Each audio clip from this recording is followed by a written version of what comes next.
วัสดีท่านผู้ชมที่เคารพต้อนรับทานเข้าสู่รายการหัวพันพัฒนามื้อนี้ที่มันข่าวของพวกเฮาประธานผู้ชมลงมาเบิ่งโครงการก่อสร้างสนามบินน้องข้างซึ่งว่าโครงการนี้ก็เป็นโครงการเยอะที่ภาครัฐบาลได้มาลงทุนอยู่แข่งขันของพวกเฮาแล้วส่วนความคืบหน้าของโครงการจะมีคืนนั้นเฮาไปโอลมกับเจ้าของโครงการกันเลยสวัสดีก่อนอื่นให้ท่านแนะนำเหมือนตัวเองกับผู้ชมทางบ้านให้รู้จักกันสักกันสบายดีทั้งนั้นผู้ชมทางบ้านเนาะข้าพเจ้าชื่อเท่าผู้ท้องอินทแสงต่างนาคณะรับผิดชอบโครงการสนามบินน้องข้างนี่ขอรายงานสภาพการจัดตั้งปฏิบัติโครงการหลังจากที่ว่าทางกระทรวงโยธาที่ได้ต่อสัญญาครั้งที่2ตั้งแต่วันที่21เดือนมิถุนายน2019ฮอดท้ายปีนี้คือวันที่31ธันวาคม2019นี้เนาะมฮอดปัจจุบันในเดือน8นี้สามารถจัดตั้งปฏิบัติได้เวียกทั้งหมดได้รวมทั้งเวียกมันจะมีเวียกเพิ่มมีทั้งเวียกปฏิบัติได้อยู่ลักษณะตัวจริงได้ 66% ละเทียบใช้แผนการตามแผนการมัน 72% แต่ปัจจุบันนี้พวกมันเล็งเสื้อเวียกงานเลยที่ว่าเล็งด่วนกระบวนในปัจจุบันเล็งใส่เวียกก่อสร้างอาคารผู้โดยสารนี้แล้วก็เวียกซุ่มใส่ให้มันสำเร็จก่อสร้างกันทางเลียนขึ้นลงของสนามบินเวียกตัดดินอยู่ส่วน2นั้นเพื่อให้ทันตามสัญญาที่ต่อแม่นท้ายปีนี้จะให้สำเร็จทั้งบริษัทกับพยายามสุ่มใส่โดยเฉพาะแม่นเพิ่มพนักงานวิชาการแล้วก็เพิ่มกลจักรต่างๆเข้ามาโดยเฉพาะเวียกดินนี่ปกตินี่เป็นเดือนนี้นี่เขาจะพักแล้วเนาะแต่ว่าทางโครงการเขาได้สืบต่อทางเฮ็ดทางเว้นทางคืนภายหลังที่ว่าโครงการเขาสำเร็จเนาะเขาจะมอบให้กองคุ้มครองสนามบินลาวจะเป็นผู้บริหารแล้วก็เป็นผู้คุ้มครองต่อ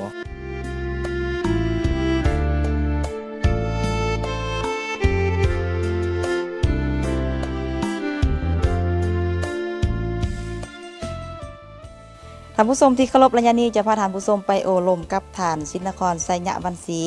ซึ่งเป็นรองหัวหน้าโครงการก่อสร้างสนามบินน้องข้างเพิ่นจะมาเว้าเกี่ยวกับข้อสะดวกข้อยุ่งยากของการก่อสร้างโครงการนี้รายละเอียดไปพบกับท่านกันเลย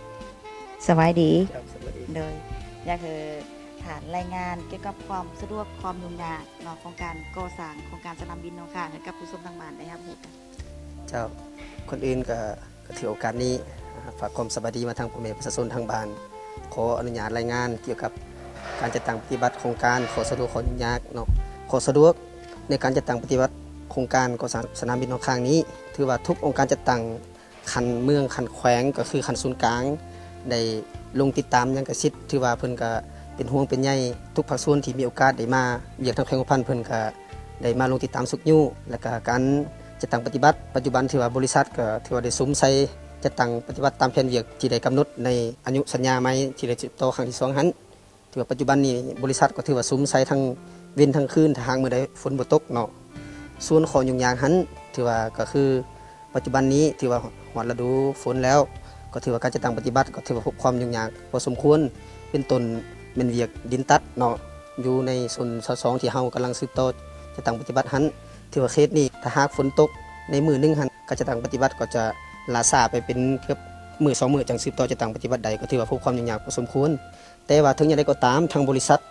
ก็ได้ซุ้มทั้งคนจักรซุ้มทั้งบุคลากรเข้ามาเพื่อว่าจะตั้งปฏิบัติให้สำเร็จตามแผนในท้ายปีนี้และอีกอันนึงก็เป็นปัญหาหลักที่ว่าพบความยุ่งยากเป็นน้ำที่ว่าทางบริษัทเพิ่นได้เจาะน้ำบาดาลหลายๆจุดแต่บ่สามารถพบน้ำที่ว่าจะมาผลิตเป็นน้ำประปาขนาดเนาะก็ถือพบความยุ่งยากพอสมควรแต่ถึงอย่างไรก็ตามทางกรมการบินและทางแผนกโยธาก็ได้สมทบใส่กรมน้ำประปาหันสืบต่อก่อสร้างหรือว่าสอกหาแหล่งน้ำนั้นเพื่อมาสนองให้ทุกท่านตามกำหนดเวลาหันประเด็นสุดท้ายก็คือว่าข้อยุ่งยากก็เป็นการเข้าถึงในภาคสนามหันเป็นต้นเป็นการขนส่งวัสดุที่สนองเข้ามาสนามนี่ก็ถือว่าพบความยุ่งยากถือว่าเป็นคิดห่างไกลโศกเล็กเดนโครงการก่อสร้างสนามบินน้องข้างแห่งนี้รับเหมาก่อสร้างโดยบริษัทฮวงเองอัตตปื้อเนาะแล้วก็บริษัทที่ปรึกษาซึ่งเป็นบริษัท ADCC ถือว่าทั้ง2บริษัทนี้ถือว่ามันมาจากประเทศเพื่อนบ้านสเวียดนามถือว่ามูลค่าในการก่อสร้างสนามบินน้องข้างนี้มันมูลค่าทั้งหมดมันรวมกับประมาณ74ล้านเหรียญเนาะเป็นทุนกู้ยืมจากบริษัทหุ้นส่วนฮวงเองจะไล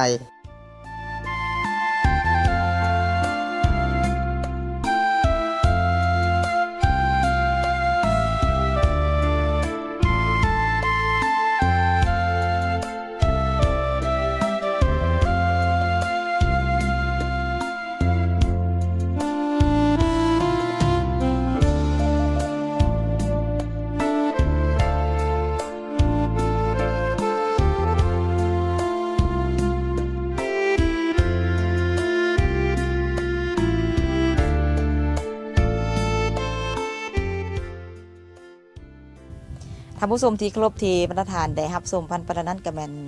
การสัมภาษณ์ของท่าน